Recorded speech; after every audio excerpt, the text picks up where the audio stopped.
are always the most impacted. It is more than just an environmental issue. It is a quality of life issue. This event is to learn more about equity and community as a part of sustainability and how it can be at the forefront of our design decisions and actions in our work and our life practice. So our moderator for this event is Allison Manos. As Senior Manager of Marketing and Customer Engagement, Allison manages Clean Power Alliance's external communications and customer engagement. She is also an adjunct public relations professor at the East Los Angeles College.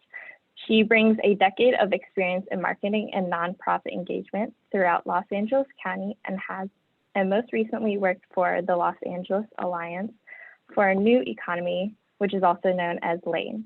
At LANE, Allison was a campaign director for Repower LA, which established equitable community, solar, electric vehicle, and energy efficiency policies for LA DWP. She has a long history of community outreach and volunteerism, including being one of the founding members for People for Mobility Justice in Ciclavia. And our two speakers for this event are Keandra Cycler Dodds and Lucini Pia, Lou for short. And Keandra currently serves as the Executive Officer for Equity and Race at LA Metro. She has dedicated her career to the creation, preservation, and protection of affordable housing, improving access to transit, healthy environments, and economic opportunities, and developing policies that foster racial and social equity. Before joining Metro, she worked on other parts of the LA County government, most recently as the Manager of Preservation at the Los Angeles County Development Authority, where she oversaw the county's affordable housing preservation and home ownership programs and developed several tenant protection policies and programs.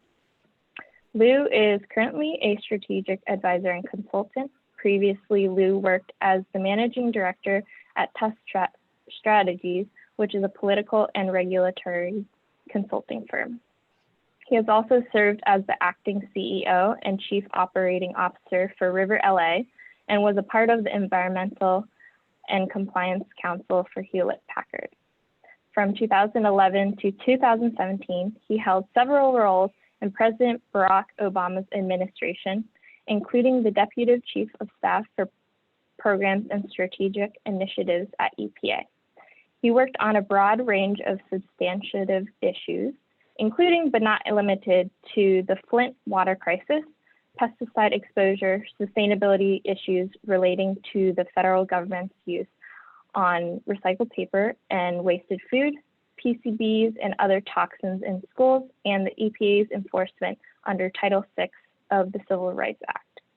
Thank you for joining us today, and I hope you all enjoyed the discussion. As a reminder, if you have any questions for our panelists, please submit them in the Zoom chat or Q&A. All right, take it away.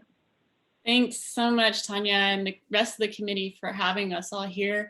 And thank you to all the attendees for taking the time to learn more and share and engage around issues around sustainability and race.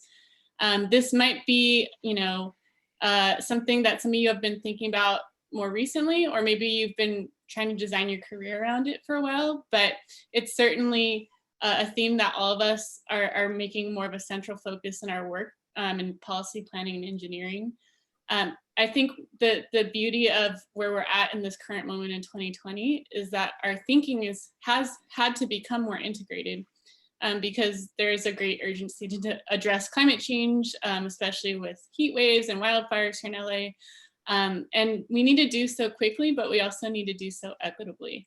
And so our goal with this conversation is to really meet you at different levels where you're at and make it an interactive conversation that hopefully makes you feel like you can walk away with applicable ideas and food for thought in your engineering work. Even though myself and our two speakers are not necessarily engineers, a lot of these kinds of broader principles around addressing systemic racism and historical injustices with sustainability planning and engineering is relevant. Just to touch on this topic a little bit, but before I turn over to our well-versed, lovely speakers to further elaborate, sustainability has been a growing area within engineering and planning. And I think, given the fact that racial justice is at the forefront of everyone's mind, particularly this year and beyond for many of us, we really just want to, find the intersection between these issues and find ways to help what we call frontline communities, which are Black, Indigenous, and people of color communities that tend to face the burdens of environmental and economic injustices. And so we really want to make sure that, this new generation of planners and engineers and policymakers that we center equity in all of the work that we do. And we find ways to come up with equitable solutions to mitigate these historic harms. And so I'm going to allow Keandra to talk a little bit more about her work at Metro to advance equity and race.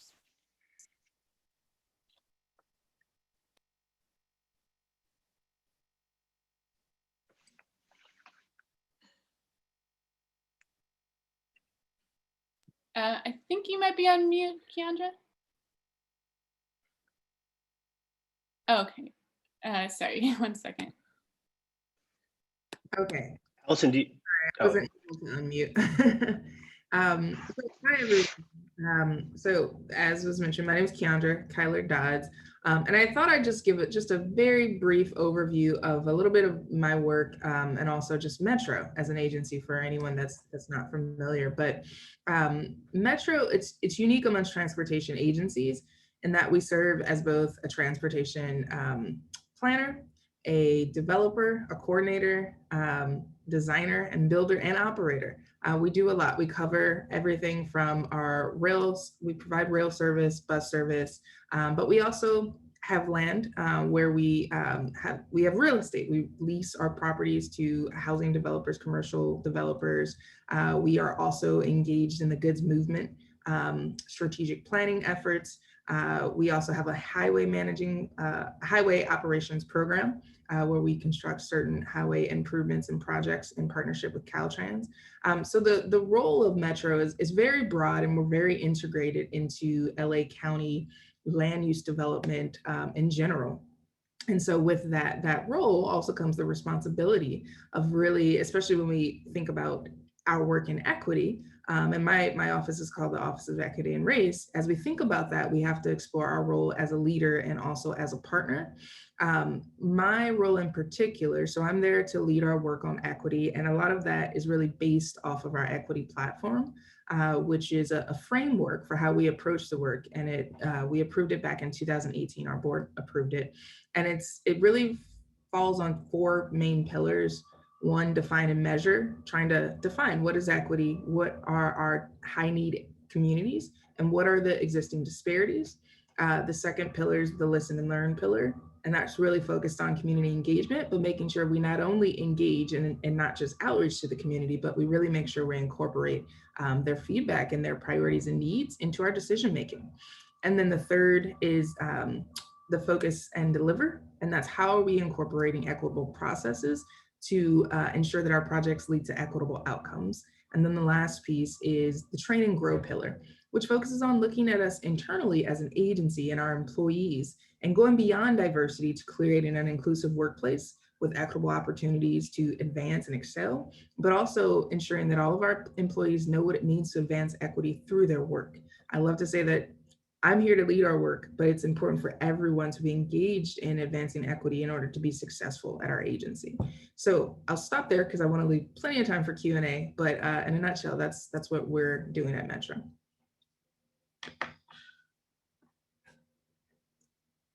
Mute. Sorry about that, I was on mute. Thank you so much, Keandra. Luceni Pierre is our other speaker, so I'll let him talk a little bit more about what he's doing as it pertains to equity and sustainability.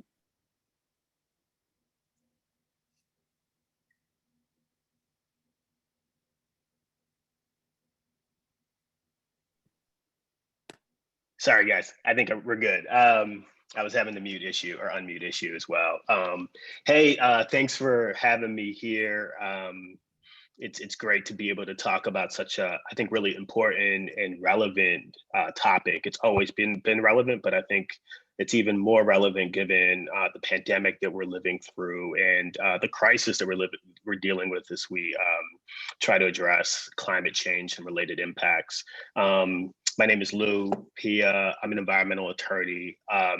The vast majority of my career has been, actually my entire career has been focused working in a variety of different capacities in the energy, environmental, and sustainability space. I've done so in the private sector, in the public sector, and nonprofit sector, including in the Obama administration at the EPA and the White House. And I was really lucky enough to actually work specifically on a variety of sort of equity-related issues. I mentioned the Flint water crisis and being part of a small team that spent almost most of 2016 on the ground in Flint, trying to engage the community and navigate the political dynamics that were at play there. Also focused on sort of translating sort of heavy science, heavy technical issues to people. And in this case, particularly a community that has been underserved and really faced a wide range of challenges that impacted their ability to keep themselves safe, but also worked quite a bit on trying to restructure the EPA's Office of Civil Rights. There's a provision under the Civil Rights Act, Title VI, which prohibits the discrimination based on race. It kind of manifests itself most often in the environmental space through disparate impacts. So any agency that receives federal money is prohibited against discriminating, even unintentionally. And so, if a local jurisdiction were to take some sort of policy action that resulted in the disparate impact of certain communities, they could be held essentially liable under Title VI of the Civil Rights Act. And so they would bring those complaints to EPA, we'd process those. Long story short, the agency has had a very bad track record in actually responding to these complaints and dealing with them. And so, these experiences have given me the opportunity to really sort of grapple with the challenges and opportunities of trying to sort of incorporate cross-cutting principles and issues into agencies and institutions with a ton of bureaucracy. And so, I hope to be able to talk a little bit about some of the things that I've learned through those experiences. The last thing I know just about what I'm up to right now is, I was at Tusk Strategies, which is a regulatory consulting firm. I left in July because kind of on the heels of George Floyd's death, and everything that we've been dealing with. And I just felt like at this moment in time, I couldn't be doing that with all of this going on. And so I left, and I've been doing consulting work. My kind of side hustle of the years has been election administration, or voter protection work. Almost every cycle I do it. And so I am working with the Leadership Conference on Civil and Human Rights. They have a election administration program in 8 battleground states. And so I'm advising and kind of supporting them. So it's busy times, but I'm always excited to talk about environmental and sustainability issues. Thanks, Lou. Appreciate it. So what I'm gonna do, thank you to all of you who have submitted questions in advance. Have a list of really thoughtful questions. I'm gonna try to address and stitch together a couple of them so that our panelists can cover a lot of ground today. So can each of our speakers name an example of something you're doing around equity or cultural preservation in your work, and also what you may be seeing in some of the communities that you've either worked in or are currently working in at your organizations or agencies?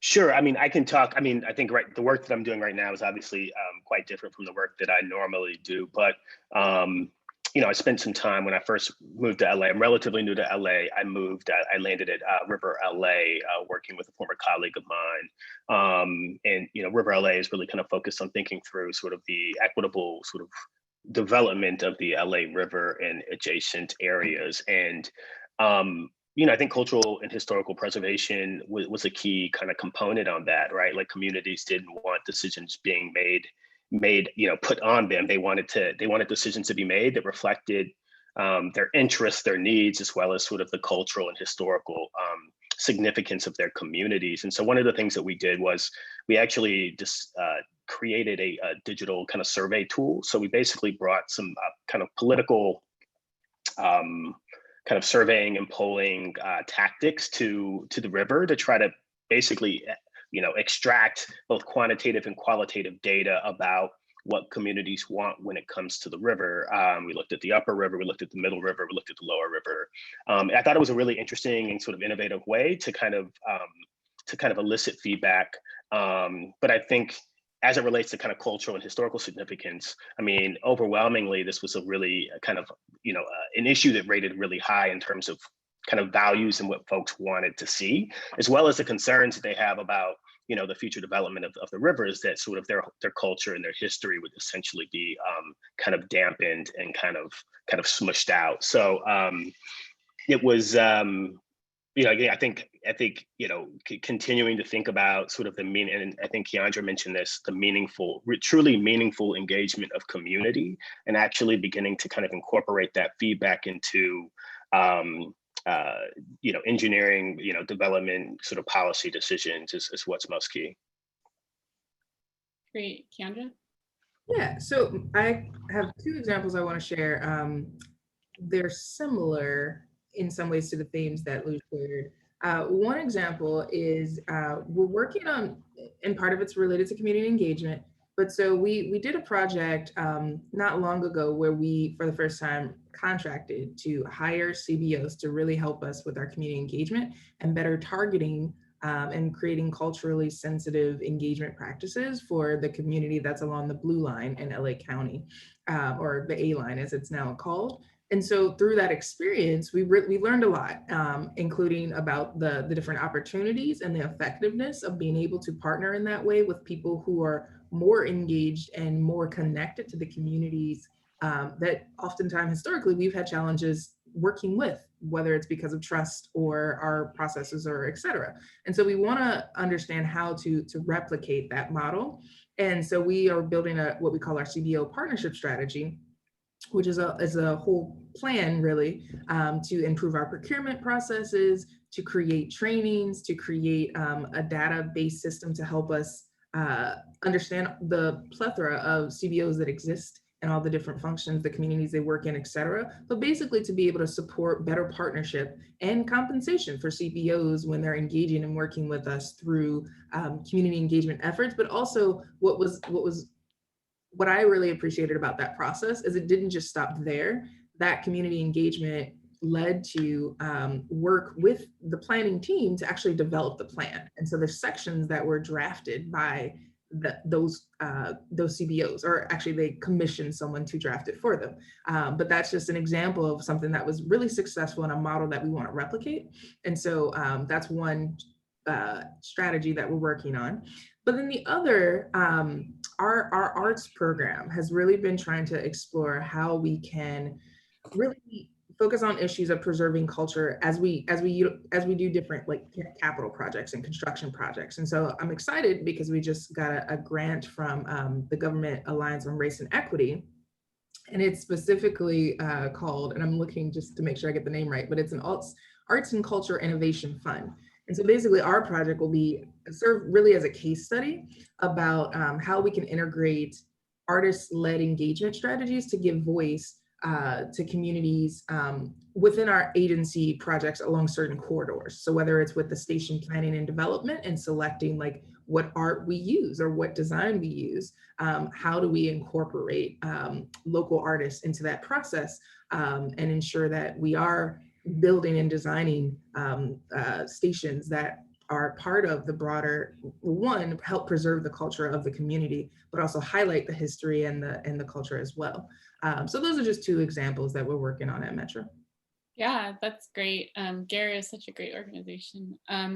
So kind of picking up on that thread, and this is a somewhat organic conversation. I have personally worked with many engineers, whether it be at DWP or LADOT, that suddenly found themselves thrust into environments where they had to do public speaking and community engagement unexpectedly. And for those engineers who are joining us, do either of you have any sort of recommendations or best practices you'd want to share on how they could, when they find themselves in that situation, what would you recommend in terms of how they could best work with communities of color when engagement opportunities arise for them? Well, I mean, a couple of points. I think one, do as much research as you can to know, where you're going and what's the community? Is there a history there with certain projects? Is there what are the demographic makeups? Just try and gather as much info as you can to kind of prepare yourself. Are there current projects that are happening that may not be related to yours, but they're also happening in the community that folks may have questions about or be concerned about? It's important to have the context as you go in. I'd also say it's really important, especially the first time you're going, to listen, to really focus on listening and to respect the expertise that community members have given their lived experience with our system or with the environment that we're trying to impact. Our projects, ultimately, they're for the end user. And so who's better able to understand, how effective that might be, and not necessarily from a technical perspective, but from the lived experience of utilizing whatever we're building or whatever we're bringing into the community or adjusting in the community, than the community itself. So I think sometimes, in my conversations with some of our engineers and planners at Metro, there is this question of, well, this project is so technical, they won't understand. But I don't think we give enough benefit to the community, and sometimes we have to provide enough information so that they can actively participate and communicate, because there's an expertise that they have that we don't, in most cases, because we don't live in that community and we aren't experiencing everything in the community on a day-to-day basis. So yeah, that would be my advice. Absolutely. Lou, do you want to add anything to that? Yeah, I mean, I co-sign on everything Keandra just mentioned. I mean, I think some of the context is that, these are communities that haven't been heard, right? Historically, they have not been heard. People don't go in when it comes to elections. People come in late, right? And then they disappear.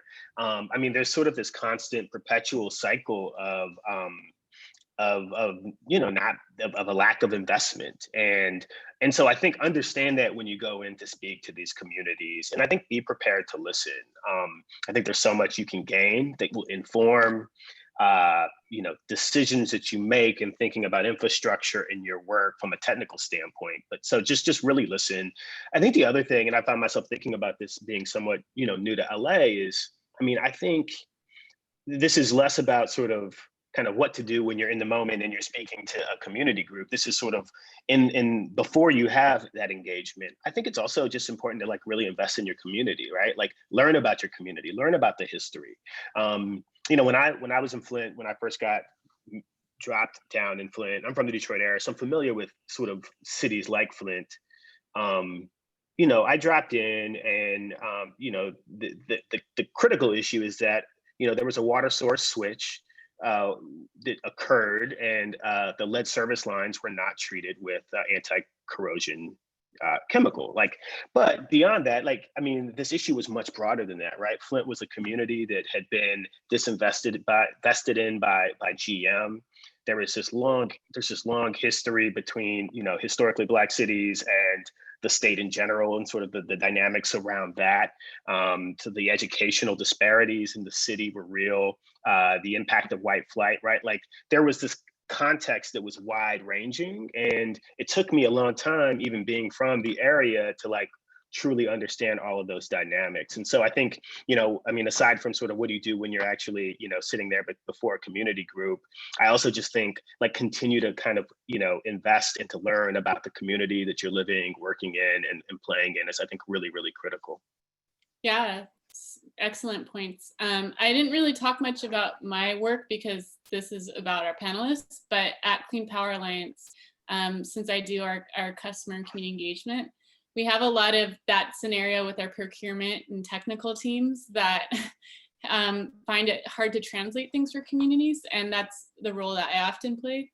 And so one thing I would recommend to the engineers on this webinar is to reach out to friends and people in the community you know that have cultural expertise. And sometimes it helps to run a message by them or say, is this clear? Does this even make sense to people who aren't engineers? And it can be a really helpful gut check and friendly way to get some advice to make your presentations and materials more accessible before you go out there. So we got another question in advance. This one's focused on how we measure systemic racism in infrastructure, both in terms of historic divestment, and I think how do we measure, if we are hitting our equity goals. And so I open that back up to the speakers to get your thoughts. Lou, do you want to go first? Sure.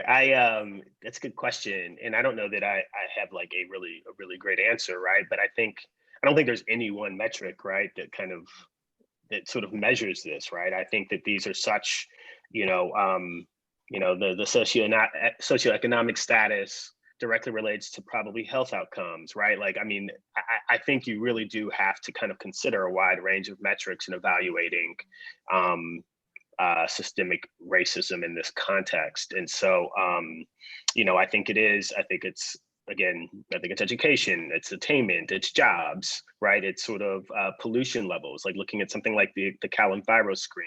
I think you really do have to look at a wide range of metrics. And I don't think it's that easy. The one thing I would say is sort of in evaluating these issues, I think, we're in the age of data, right? Data is everything. It's what we all learned in school. And I think that is really important. It's great to be able to boil something down to a number, but I think it's also important to be able to be in search of the stories. Like, data doesn't sort of tell the story of sort of, the pain that the community is going through, the struggle, right? Their hopes. And so I think being open to metrics and sort of criteria that are beyond just sort of those numbers is really, really important to evaluate these issues.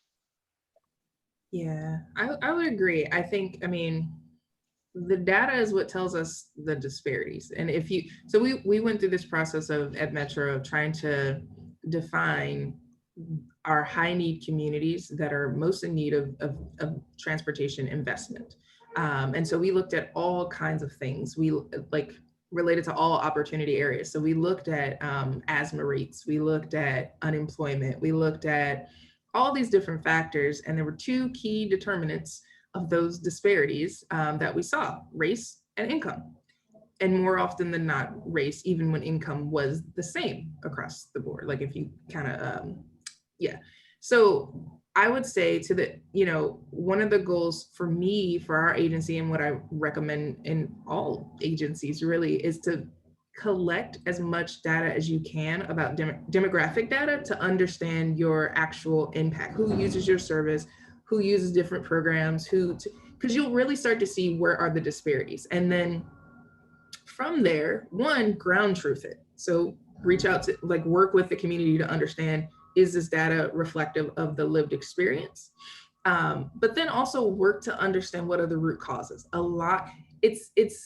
And when I say root causes, what is it that's causing these disparities, even when you have, projects and programs that are facially neutral, legal term, but that are facially neutral, and the intent there is to help everybody, but why are they still creating these disparities, even though that's not the intent? And that's what I mean about understanding the root causes. And some of that goes all the way back to land use and how we developed it to begin with, looking at redlining. That's one area, one major example that has had huge impacts on not only where people live, which determines where they go to school, which determines, their job opportunities, their access to grocery stores, where they live also determines their health outcomes. We found through a lot of data. If you live closer to a freeway, you tend to have worse health outcomes rather than if you live closer to a park. Not only because you have cleaner air, but also you can exercise and all these things. So that looking at the root causes, and as far as where people live and why they live there, that's one form of a root cause. But there are other things that have led over time to where we are today. And so if we can understand those, Then we can figure out, okay, with that in mind, how do we then plan to undo those? How do we account for those issues, those root causes, and then plan in a way, develop projects in a way that are not just kind of ignoring those root causes and leading us down a path where things just kind of continue towards the same like gap in opportunity, but that we actually can remove those barriers and get to a place where it's more equitable and more just, really. So yeah, that's my 2 cents on that.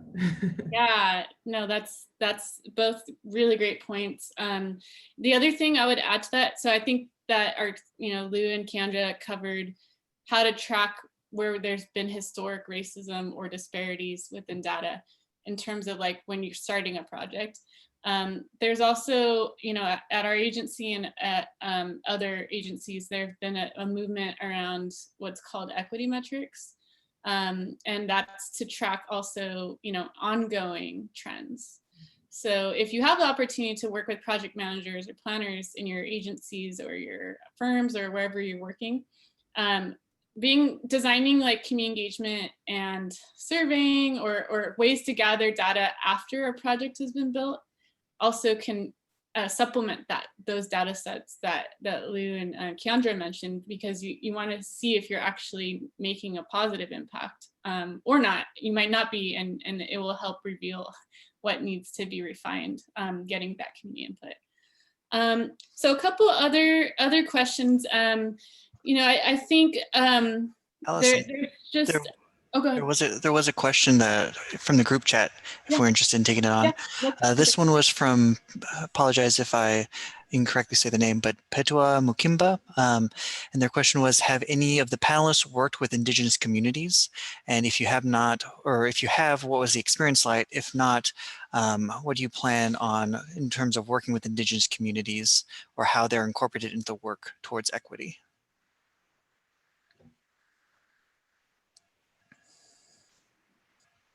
So oh, sorry, go ahead. Yeah, I was going to say, I haven't, I've kind of tangentially worked with Indigenous communities during my time in government, but I think I worked very closely with, members of our team and sort of the components of the agency that are directly working with communities. And I mean, I think that the principles are the same in terms of engaging, right? Like, I think, indigenous communities have been, left out to dry by government and agencies in terms of taking their issues and concerns very seriously. And so I think a lot of what we've already discussed, I think, is completely applicable there.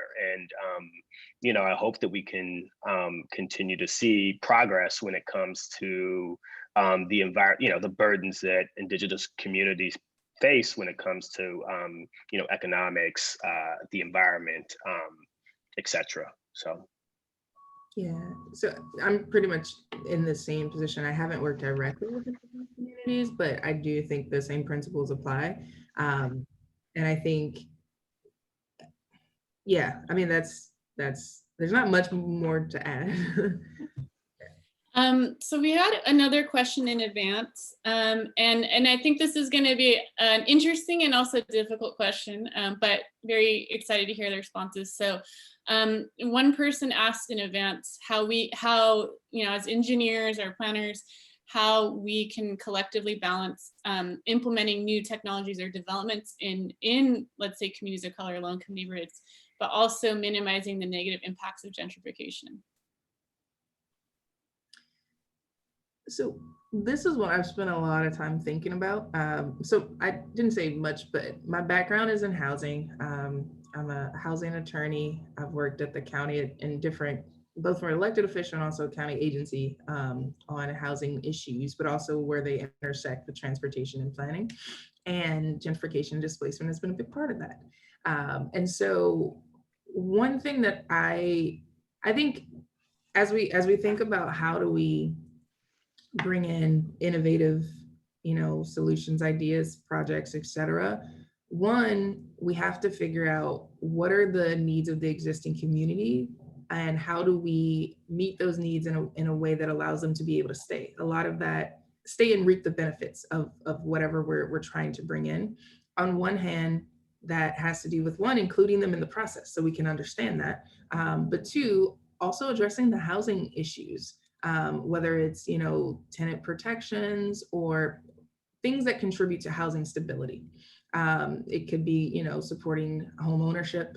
It could be a variety of things, but figuring out how do we partner with other agencies, even if we don't control it. So at Metro, we don't control land use policy, but we can incentivize through different programs or who we choose to partner with. And so we're exploring that through our TOC implementation plan.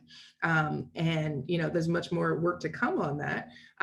But I think sometimes we have to think outside of the box beyond our project, because the solutions aren't just in that transportation design, transportation project, speaking for Metro.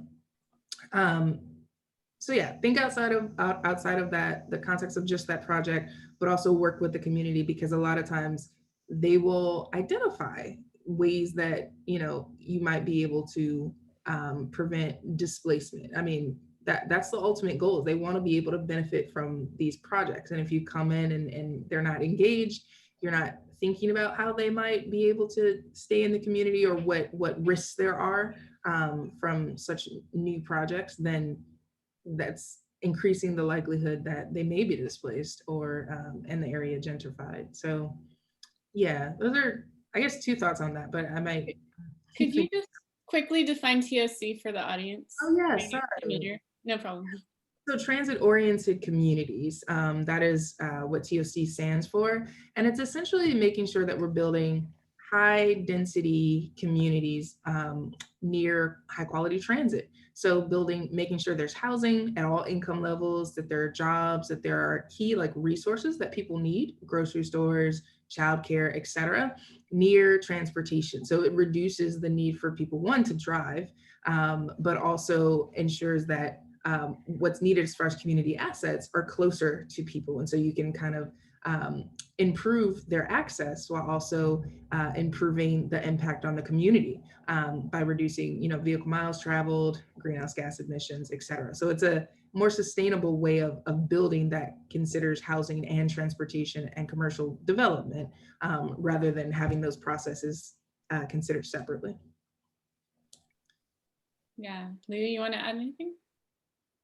Yeah, I mean, I agree with everything that Keandra mentioned. I mean, I think I kind of think back to my time at River LA, and one of the projects that the organization was working on while I was there was some developments along the river down in Southgate, and there was a metro line that's coming in there, and a ton of potential to add a significant amount of value to the community. But there was this fear that putting in a park or making an area nice would result in the cost of housing to kind of go up. And it's just horrible to think that communities are put in this position where they can't have trees. They don't want to have trees because they're afraid that the impact may be that they can't afford their home any longer.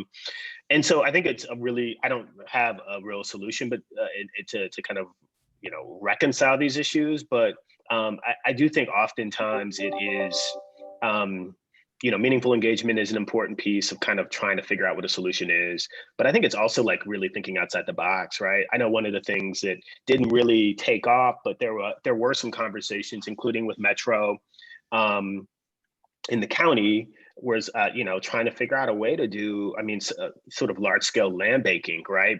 In certain areas. Now, that was outside the confines of this particular project, right? But that's why I say it's thinking outside the box, being able to probably pull in other stakeholders within your agencies, or even folks outside of your agencies to think about, is there a solution to mitigate the impact here? So I think these are really, really hard issues to solve. And but those are a few thoughts that I have that are, I think, hopefully consistent with what Keandra said. Yeah, and I think to Lou's point, and some of you may be familiar with this from your courses in college, but community benefit agreements are kind of an interesting model that that at my previous organization we worked a lot on. But there are ways to, usually with a specific development, but possibly with larger projects, that your team could maybe take into account if you feel like something you're working on might be possibly, you know, having a negative impact on a community in terms of gentrification. Good. I just wanted to add one thing, and this kind of ties back to that one of the earlier questions about the data or the way that we prove that there is systemic racism and whatnot. The fact that communities that lack certain resources have to make a decision about, you know, whether they want to support something coming into their community because it might displace them, highlights the fact that we have such inequities. Well, we have so many communities where they don't even have like a basic minimum of key community assets.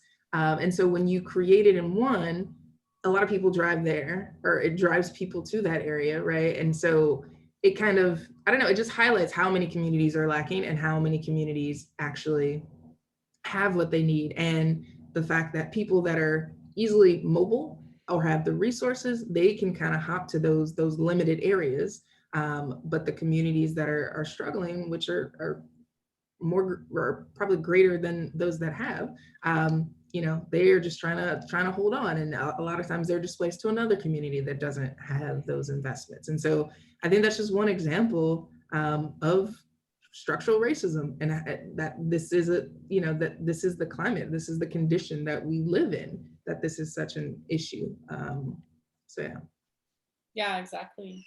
So another question that I'm again stitching together a couple of ideas, but you know, can you talk about what you all recommend in general for being an equity champion within your organization, even if you're not like a diversity, equity, inclusion focused staff, and how, you know, engineers might take that, what their takeaway might be for doing that in that context?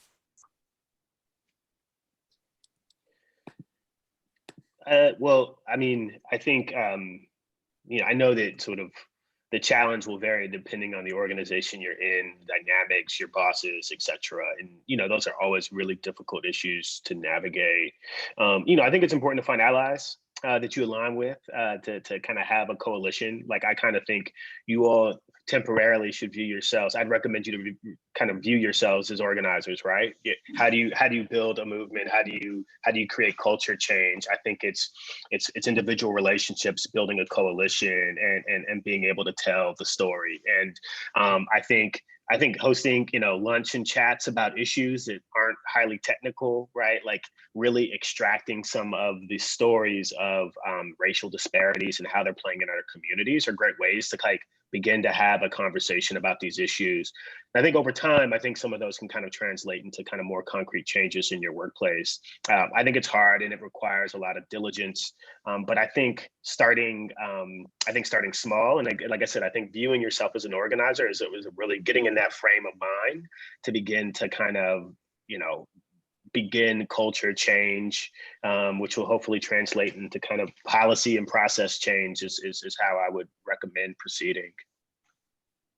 Yeah, I'd second everything that Louis shared. I think what's important is to try and do the research, try to, you know, read. There's tons of books, there's a lot of videos, there are different webinars, especially right now. I've been on a ton of webinars, but there are plenty of resources to help just learn more and become more educated about, you know, the history of these inequities, how they play out currently, government's role, et cetera. And I think also I would encourage folks to consider changing the way you approach equity issues, or how you try to like see things through an equity lens. And what I mean is, a lot of times we kind of, what I hear, especially from engineers who are used to like the CEQA and NEPA process, we're focused on, you know, just mitigating negative impacts. But think about, how do we maximize benefits for these communities?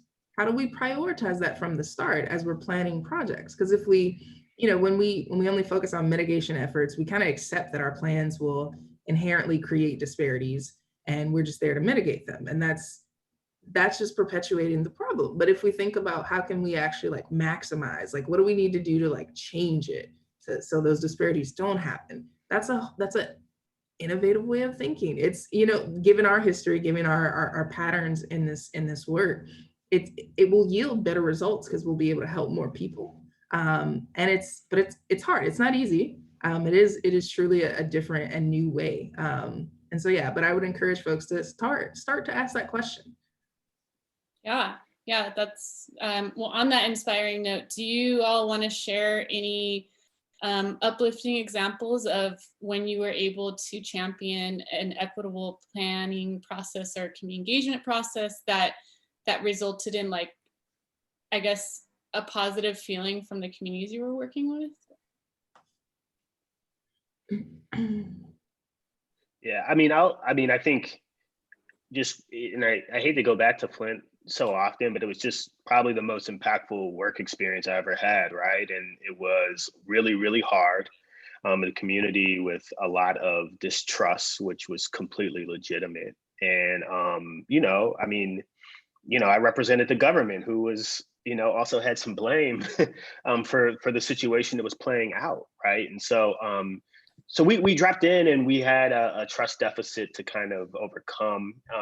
And I think slowly but surely we were. I mean, a lot of our focus was on trying to make sure that, like, at a very basic level, Flint residents understood how to protect themselves. And what we saw before we kind of ramped up the program is they didn't, right? We would go on home visits into homes, and lead levels are super high, and people would have filters, or, like Britas on their faucet without the actual filter, right? I mean, the educational gap impacted the ability significantly of people to keep themselves safe, right?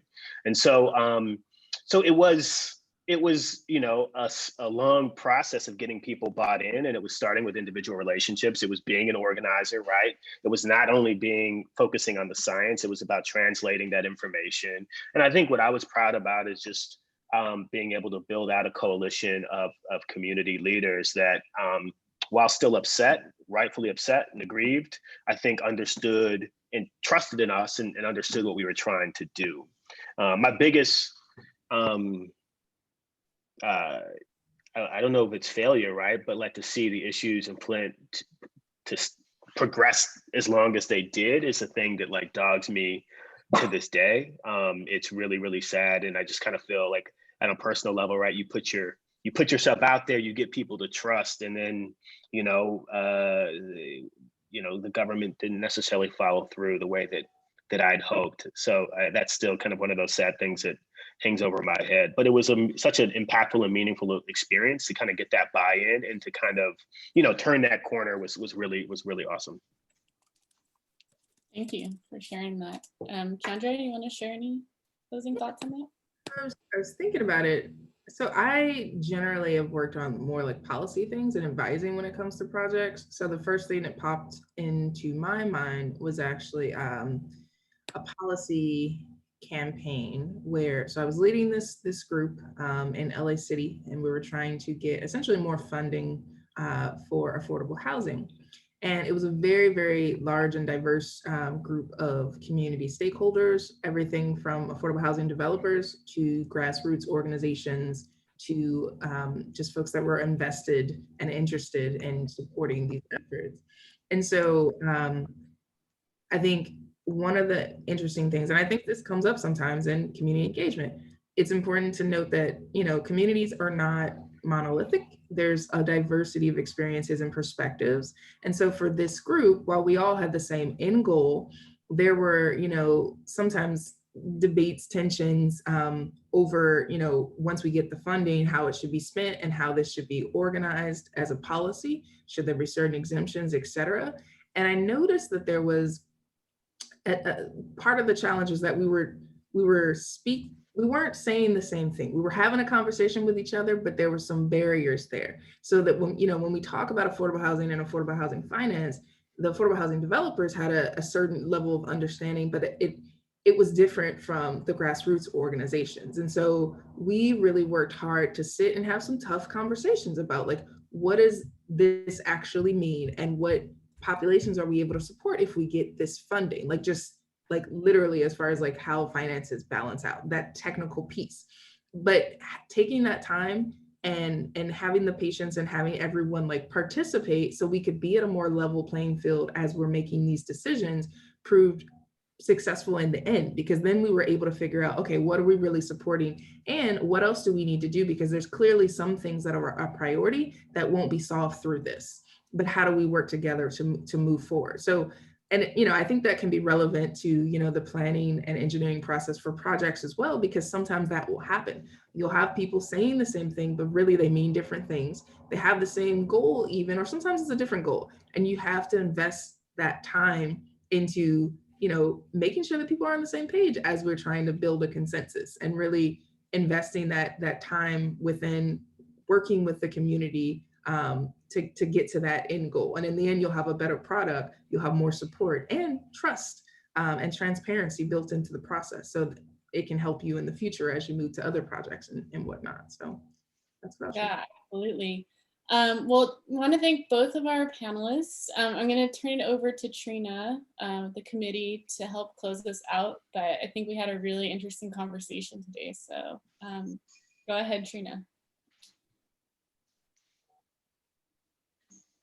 Okay, thank you, Allison. I will go ahead and conclude this meeting. My name is Trina Lai, and I am the other co-chair for the LA Section Sustainability Committee. Thank you everyone for attending our Sustainability and Equity panel. We really appreciate your support. So in conclusion, equity and sustainability go hand in hand. We must care for our communities when combating the climate crisis. Our industry can focus on sustainability by using renewable clean energy, enforcing a major focus on equity when implementing programs and projects, and educating the community about energy conservation, waste reduction, promotion of local food sources, eco-friendly transportation, and cultural diversity. It has become increasingly important to site and develop sustainable infrastructure in locations with overpopulation, disinvestment, and a struggling economy. These are priority locations for clean and safe public spaces, energy efficient buildings, and affordable housing. Some other actionable steps for us include continued education through books, podcasts, and articles. These issues are not new, so there's plenty of information out there. You can also follow our speakers on Twitter, get Envision Sustainability Professional Certified, start having tough conversations at work, and lastly, check out LAYMF's Inclusion, Belonging, and Diversity Subcommittee, where we are keeping the conversation going. I would like to thank Allison for volunteering to moderate our panel, and our speakers, Kendra and Lou, for taking their time out of their busy schedules to speak at our event and providing us with insight into their experiences. I would also like to thank MLab YMF, especially Paul, Chris, Medahan, and Gilbert, for helping us plan and letting us use their platform to host this event. Lastly, thank you, Tanya, for your ideas and initiative for making this event successful. The LA Section Sustainability Committee would like to give Allison, Keandra, and Lou the gift of 2 tons of carbon dioxide offset credits as a small token of our appreciation. It is a donation to carbonfund.org to offset your carbon footprint and support our industry-leading carbon reduction projects. You will find your gift certificate in your email soon. Thank you so much. Thank you, everyone. Thank you. Thank you.